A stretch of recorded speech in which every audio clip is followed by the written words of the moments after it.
Madness. Today we're doing a reading with the Fairy Tarot deck by Doreen Virtue and Radley Valentine, artwork by David Johnson. I had to read that upside down. We're moving around the camera because the camera doesn't seem to like communicating with its holder. So I'm sorry if you're getting a bit dizzy. The first card I pulled today, and this is for Earth, Sun, Moon and Rising, is the renewal card. And this is to do with an important milestone, a call to fulfill your destiny, releasing judgments, understanding your life purpose, visualize your happiness, and it's time for a review. You're in a moment where you can truly reinvent yourself and build the future you want. Feel free to ask a friend to help plan out your journey. Pay attention to flashes of inspiration, creative ideas. These epiphanies are part of your life. Our fairies are joined by Joseph of Arimathea, the original guardian of the Holy Grail in Glastonbury. In his later years, Joseph allowed his beard to grow, and he may remind you of St. Nicholas holding his list. Holy Hawthorn, which only blooms at Christmas and Easter. So it's talking about a timing thing. There is a move coming up, and I'm guessing it's soon. You may want to decide to move by Christmas or near Christmas. It's the Four of Spring. Because that's a house move. Be grateful you have much to celebrate. Deep feelings of peace and happiness, a contented personal life. Yeah, you're going to go to a new place of residence and it'll be beneficial to your well-being because you may want to live in a bigger place. You may be feeling very confined in your current abode. In the past, you've got the Eight of Swords. Now, this is to do with not feeling good enough, scared to jump from that iceberg to the other iceberg. You have what it takes if only you believe in yourself, thinking that you're powerless when you're not. A lack of self-confidence that keeps you from getting what you want. Eight of Swords is self-imposed prison. This can be a mental prison that you can't escape from. Your own thoughts could be negative or have been negative in the past, and it may have trapped you in a place where you couldn't escape from. When I almost died, they gave me medication for antidepressant meds, whatever it was, and it really screwed up my perception of everything. I was told to run and jump off the nearest bridge. Thank God they stopped me in security. It was just, I reacted badly to all the medication. There's 3% of the population that can't take it. I'm that 3%. I'm highly sensitive. I barely take Aspro or Panadol. I don't take any medication for anything unless I used to work in a pharmacy. I've done a community nursing certificate, but I like natural therapies. I've gone more the natural therapy way. I find they work a lot. Yes, it takes a bit longer, but it also is a more natural way to cure ailments like chamomile tea for inflammation of the gut. It's very good. So all you people that like a glass of beer or wine, you need chamomile tea. The High Priestess here is talking about you in the past being an open book, being at one with all the books that are all religions. You don't hold yourself to any one religion. You trust your intuition. You have careful reflection before taking action. Insights that come through meditation. You may have to go on very long walks in order to get, like I was saying in the other readings, your daydreams to calm down. Or if you're seeing daydreams, you know that they're future events, or it's because that person's thinking of you. They're thinking of you at the same time you're thinking of them, and that's why you'll have a daydream about them.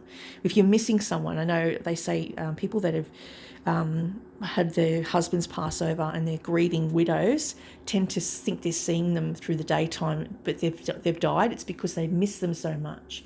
I remember being separated from my family during COVID lockdowns, and I couldn't see my kids because I didn't even have a way to do YouTube or was it Zoom or anything, because I didn't have a phone. I had a dumb phone, not a smartphone. I was extremely isolated and I really missed my children. And I used to think I would see them walking around where I lived. It wasn't them. I knew it wasn't them because I knew they were at where they lived, but I just missed them so much. And I think that's part of my gift. When I'm missing someone, when I grieve for someone who's still alive, because we don't talk, we've had an argument, I'll start seeing things for them. I'll imagine they're walking in front of me or past me or around me, because they're thinking about me the same time I'm thinking about them. And that's what I've realized it is. It's a daydream. It's also a grieving process. The balance card here is to do with a Libra around you. You may have a Libra in your chart, heavily placed in your chart. I know I've got mine in, I think, the 9th house, and I think Capricorn in the 10th. house. So I've got Libra, and my father's got a Libra moon, and everyone else in our family's got a Taurus moon. So we're all very, very stubborn and pig-headed. But that's just us. And so the Libra moon tends to be more balanced. But they like to follow the law. They like to take everyone's consideration, merge viewpoints to create a better solution. You need to be compassionate when deciding someone's future. If you're the person who has to look out for someone else, you need to balance it with following the law, but also being compassionate towards that person who you are deciding their future for, if you're in care for them, if they can't care for themselves. The 7 of autumn is to do with having patience. Don't worry. Take time to rest and plan your next steps. An investment of time or money. There's all your nest eggs of your harvest is going to come in. 7 Pentacles is, to me, is harvesting or waiting for the harvest moon. So probably, and timing is a timing game here, the next harvest moon is when you will see movement of your dreams, whether it be moving house or it could be Christmas time. It's a harvest, and usually the light comes up.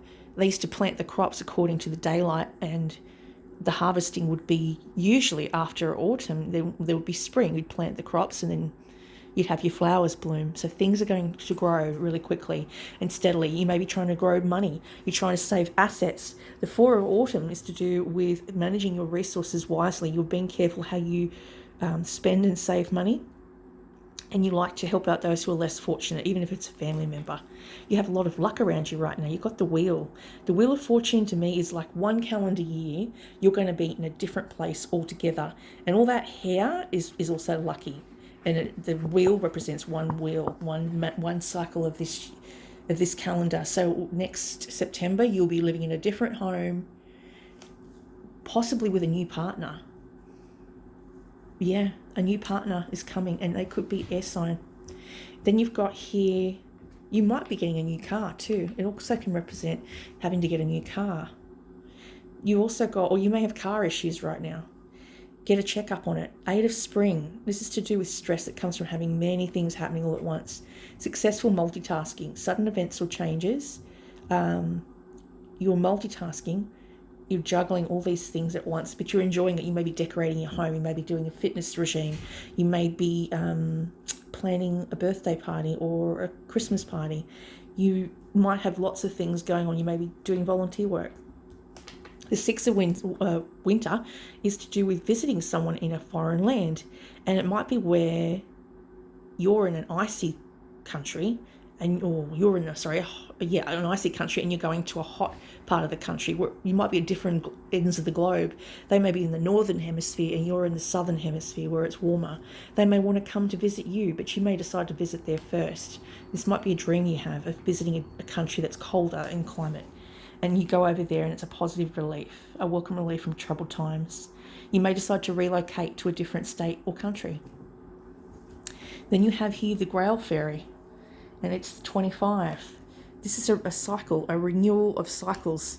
You may have been under a lot of stress and therefore upset your hormonal shift. And with women, I know it plays up with the moon, and it also plays up with the stress levels. If you have stress levels, things don't work properly. That may all come back to you now. Things may start to come back. You might have lost something and it might be returned. Yeah, it's the fertility card. So if you're planning on children, be careful. If you're not, be careful. Take lengths to prevent that. The feminine sacred magic of bringing forth babies, flow of feminine energy and moon cycles, blossoming births, female beauty, the taking of sacred waters, the first and second phases of the triple goddess, maiden and mother. Every birth is a new life, a new chance. Princess of nature, mother as sacred, experience the wisdom of their senses, coming back into the wonder and knowledge of your sacred body, merging yourselves to create something new, acceptance and delight and love of emotion. New life, babies, drink more pure water, waters of fertility, allow healing tears to flow, red and white springs of Avalon, Lourdes, sacred wells, rivers, ponds, and bodies of water being watched over by Fae, and will assist you in becoming fertile, both literally and metaphorically again. So a magical time. You may have thought that you had ended at that phase of your life. You know, you might be beyond the years being able to produce children, but maybe someone around you in the family is going to have a child in a year's time, and that would be a return of a child to the fold. Then we have here the 47 as a gift, an offer, nurturance, growth, potential. So you may be offered a new job or offered a gift where you start. Maybe it's a uniform if you're starting a new job. So I'm just finding 47. The gift. It's at the back of the book. The fairy lovers. The gift. A gift which has to do with your well-being, health and transformation. A proposal to help you change your life. That is small and not in the least grand or glittery, but which has enormous substance and potential to it. Work with your hands. The art of working with earthly elements is encouraged, as with the work of arts is supported by the Fae, silversmith, blacksmith, jeweler, nurse, farmer, veterinarian, energy healer, animal lover, builder or eco-mystic, peaceful resolutions to trivial disputes, the de-escalation of disagreements through tenacity, focus, strength, courage, and through research and investigation. Reverence for beauty, inspiration from the earth for jewelers, artisans and craftspeople, working with the ores and stones of the earth in converting our ideas into reality by revealing to us the practical elemental processes that need to take place in order for us to bring our visions into the material plane in an enduring and earthly fashion, respect for the usefulness of all things which so many of us cannot see. This card indicates you would do well to take on the view that all has purpose, which is the antithesis of the disposable culture as we live in now. Make the most of what you have, and the gifts from the earthly realm of the gnomes will come forth in abundance. And that's for earth signs. Thank you. And today, this is the only video that hasn't stopped midway, that I haven't had to start again.